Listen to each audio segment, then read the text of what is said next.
Perkenalkan, nama saya Disha Normalita, NIM 114200091 dari kelas Hidrologi Lingkungan B. Di sini saya akan menjelaskan tentang air permukaan. Itu ada potensi air permukaan, pemanfaatan air permukaan, permasalahan hidrologi permukaan, dan nanti ada daftar pustaka yang dari jurnal yang saya cari.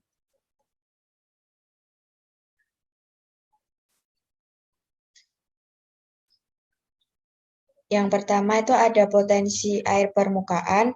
Air permukaan sendiri merupakan indikator penting dari sumber daya air, termasuk danau, waduk, sungai, kolam, dan lain-lain, serta memainkan peran penting dalam pengaturan iklim, siklus biogeokimia, dan keseimbangan energi permukaan. Berdasarkan hasil penelitian Bawantu, potensi air permukaan yang dimiliki Das Unda mampu dimanfaatkan untuk memenuhi kebutuhan air domestik dan non-domestik masyarakat di Kabupaten Karangasem.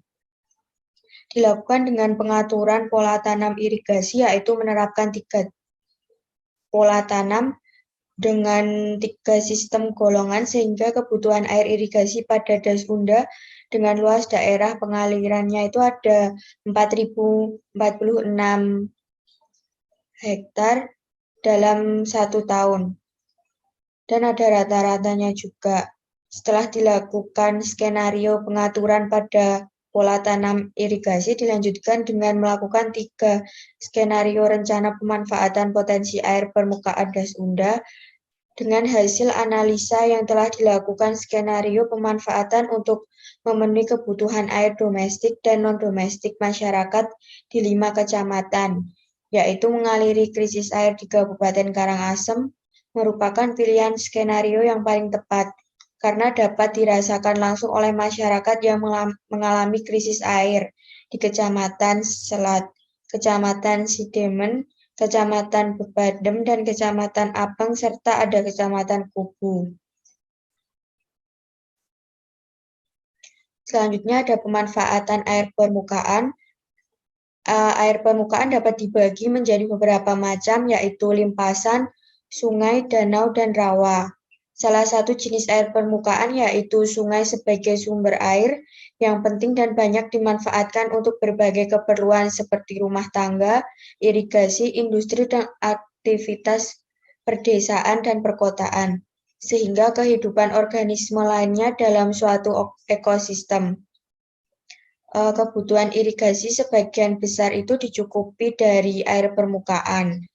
Berdasarkan ULFAH pada tahun 2018, adapun contoh penggunaan air permukaan untuk irigasi dalam mendukung pertanian padi organik dan anorganik di Desa Sumber Ngepoh, Kecamatan Lawang, Kabupaten Malang, langsung diperoleh dari mata air. Hal tersebut yang menjadi keunggulan sistem pertanian padi di Desa Sumber Ngepoh. Air irigasi yang melewati pertanian padi organik berasal dari mata air tawa dan gabungan dari mata air. Tawa dengan mata air kerap biakan, sedangkan air irigasi yang melewati pertanian pada anorganik berasal dari mata air domani dan mata air waras. Adanya perbedaan dalam pengelolaan pertanian serta mata air yang berbeda diduga dapat berpengaruh terhadap kualitas air irigasinya. Sedangkan menurut Taufik pada tahun 2019, air yang tersedia pada Das Cileman tergolong mencukupi untuk kebutuhan irigasi.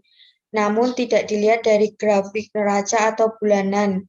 Masih terjadi defisit air selama 3 bulan, yaitu bulan Juli dan bulan September.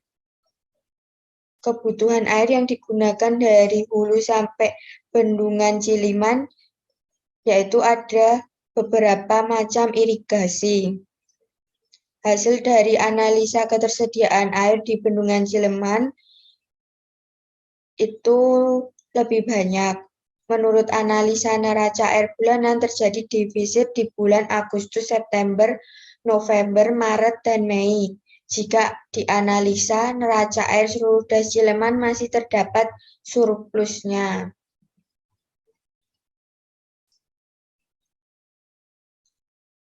Itu terus ada permasalahan hidrologi permukaan.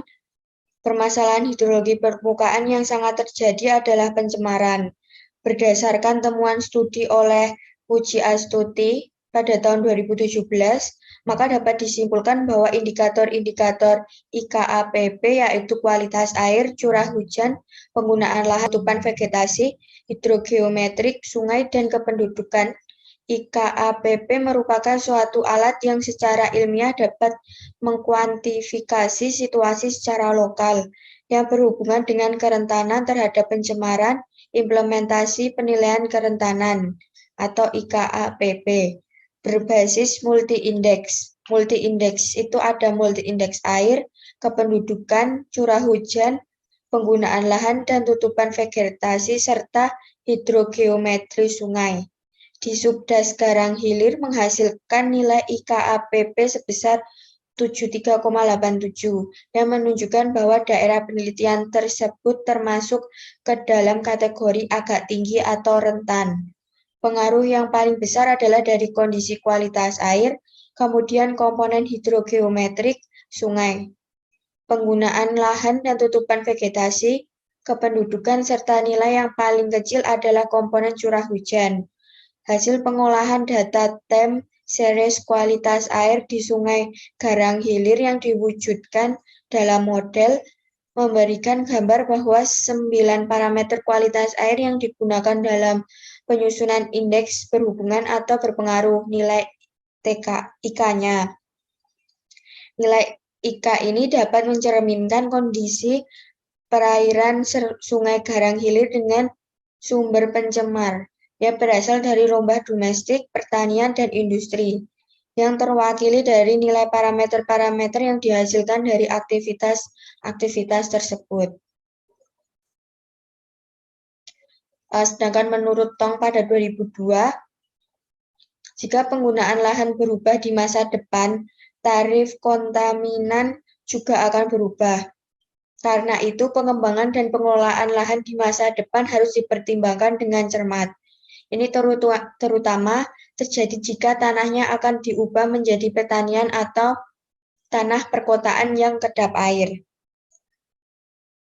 Dengan perencanaan penggunaan lahan yang lebih baik, dimungkinkan untuk mengurangi beberapa masalah kualitas air. Menggunakan alat analisis akan membantu untuk memprediksi konsekuensi hidrologi yang masuk akal dari perubahan penggunaan lahan. Berdasarkan penelitian Matikali pada 1996,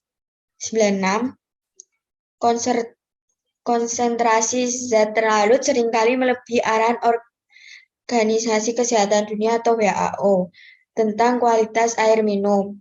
Ini telah dikaitkan dengan perubahan penggunaan lahan, khususnya peningkatan pertanian yang subur dan peningkatan penggunaan pupuk.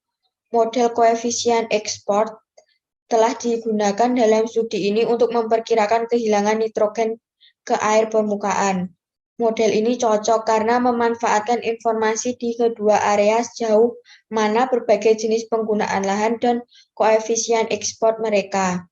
Untuk memperkirakan zat terlarut, koefisien ekspor untuk berbagai jenis penggunaan lahan dikompilasi dari literatur. Statistik penggunaan lahan berasal dari berbagai sumber, termasuk penginderaan jauh dan dianalisis dalam GIS. Sedangkan berdasarkan penelitian Zhang pada 2022, perubahan air permukaan jangka panjang di arus utama Sungai Han selama 35 tahun terakhir, area air permukaan arus utama Sungai Han telah menunjukkan kenaikan yang berfluktuasi secara keseluruhan, dan proses perubahan dinamis dan sangat konsisten dengan ketinggian air sungai dan curah hujannya. Perubahan dinamis air permukaan memiliki perbedaan regional dan bertahap yang jelas dan telah stabil dalam beberapa tahun terakhir. Perubahan iklim dan peran proyek pemeliharaan air telah secara signifikan mengubah wilayah dan morfologi spasial air permukaan Sungai Han.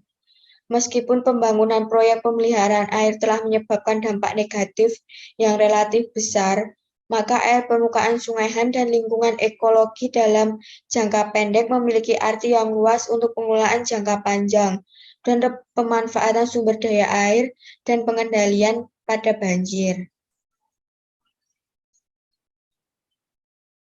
Ini daftar pustaka yang saya gunakan untuk materi tadi, yaitu jurnal-jurnal nasional dan internasional. Sekian presentasi dari saya.